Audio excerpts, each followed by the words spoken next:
पुणे के Ketan Agarwal murder case में जांच जैसे जैसे आगे बढ़ रही है वैसे वैसे कई नए और चौंकाने वाले अपडेट्स सामने आ रहे हैं।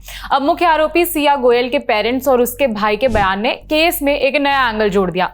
एनडीटीवी की रिपोर्ट के मुताबिक सिया के पेरेंट्स का कहना है कि उनकी बेटी सिया और चेतन रिलेशनशिप में नहीं थे बल्कि सिर्फ एक अच्छे दोस्त थे। उन्होंने ये भी दावा किया कि केतन अग्रवाल को भी सिया और चेतन की दोस्ती के बारे में पता था, उसे पूरी जानकारी थी। इसी बीच सिया के भाई साहिल गोयल ने पुलिस पूछताछ में दावा किया कि उसकी बहन ने उसकी कसम खाकर कहा था कि वो केतन से शादी करना चाहती है और तैयार है शादी के लिए। साहिल का कहना है कि उसे बिल्कुल भी अंदाजा नहीं था कि सिया और चेतन के बीच कोई अफेयर था। उसने लगातार इस बात से इनकार किया कि दोनों का कोई अफेयर नहीं चल रहा था। हालांकि पुलिस सिर्फ साहिल के बयान पर भरोसा नहीं कर रही है, जांच एजेंसियां अब उसकी भूमिका की भी पड़ताल कर रही हैं। उसे अभी तक आधिकारिक तौर पर आरोपी नहीं बनाया गया है, लेकिन घटना से पहले और बाद में उसके व्यवहार को लेकर पुलिस के मन में कई सवाल हैं। यहाँ हम जो सिया गोयल हैं उसके भाई साहिल गोयल की बात कर रहे हैं। जांच में सामने आया है कि सिया केतन से शादी नहीं करना चाहती थी और उसने अपनी हिचकिचाहट के बारे में अपने भाई साहिल को बताया था। सूत्रों के मुताबिक पुलिस को शक है कि साहिल को सिया और चेतन के कथित लव अफेयर की जानकारी पहले से ही थी।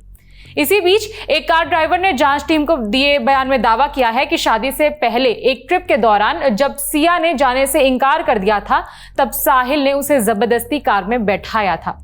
इधर जांच में यह भी सामने आया है कि सिर्फ पुलिस ही नहीं बल्कि खुद केतन अग्रवाल को भी पहले से ही शक था कि कुछ गड़बड़ी है। इंडिया टुडे की रिपोर्ट के मुताबिक केतन ने अपने परिवार से पूछा भी था कि क्या सिया का बैकग्राउंड ठीक से चेक किया गया था।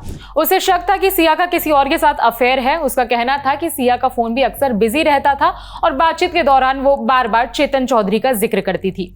यही वजह थी कि उसका शक लगातार बढ़ता जा रहा था। जांच में यह भी सामने आया कि केतन सिया के व्यवहार को लेकर परेशान रहने लगा था। केतन के पिता ने पुलिस को बताया कि सिया छोटी छोटी बातों पर उससे झगड़ा करती थी। पुलिस के मुताबिक केतन ने अपने पिता को बताया था कि जब भी वो सिया को फोन करता था तो उसका फोन बिजी रहता था। बातचीत के दौरान सिया अक्सर चेतन चौधरी का जिक्र करती थी। अब इस पूरे मामले का ब्रीफ बैकग्राउंड भी समझ लेते हैं।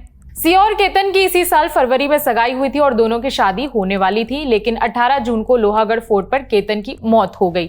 आरोप है कि उसकी मंगेतर सिया गोयल और उसके कथित प्रेमी चेतन चौधरी ने मिलकर उसे किले से धक्का देकर हत्या कर दी। मीडिया रिपोर्ट्स के मुताबिक अगर 18 जून की वारदात नाकाम हो जाती तब भी आरोपियों के पास एक बैकअप प्लान रेडी था।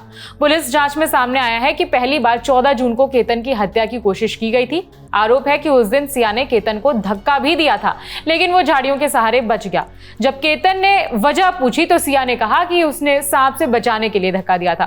4 दिन बाद यानी 18 जून को सिया फिर से उसी लोहागढ़ फोर्ट पर अपने होने वाले पति केतन को लेकर गई। आरोप है कि चेतन भी कुछ दूरी पर पहले से ही वहां मौजूद था। पुलिस के मुताबिक सिया ने मैदान पर बैठकर कथित तौर पर चेतन को एक इशारा दिया, एक सिग्नल दिया, जिसके बाद उसने पीछे से आकर केतन को धक्का दे दिया।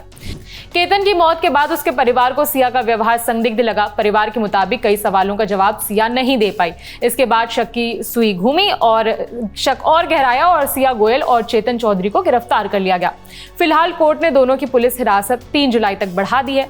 पुलिस ने कोर्ट के सामने 18 ऐसे पॉइंट्स रखे हैं जिनके आधार पर आगे की जांच होनी है। फिलहाल लोनावला रूरल पुलिस साहिल गोयल के बयानों का डिजिटल और फिजिकल एविडेंस से मिलान कर रही है। जांच एजेंसियों का मानना है कि उसकी गवाही इस पूरे केस की कई अहम कड़ियों को जोड़ सकती है। दूसरी ओर पुलिस ने सिया और केतन को अलग अलग समय पर लोहागढ़ किले ले जाकर क्राइम सीन को रिक्रिएट किया है। डमी की मदद से पूरी घटना को समझने की कोशिश की गई। जांच टीम ने वारदात में इस्तेमाल हुई चेतन की स्कूटी, हुडी और हेडफोन भी जब्त कर लिए हैं। साथ ही आरोपियों की गतिविधियों का मिलान करने के लिए पुलिस गेट एनालिसिस टेक्नोलॉजी का भी इस्तेमाल कर रही है। मामले में जो भी अपडेट सामने आएगा हम आप तक पहुंचाएंगे।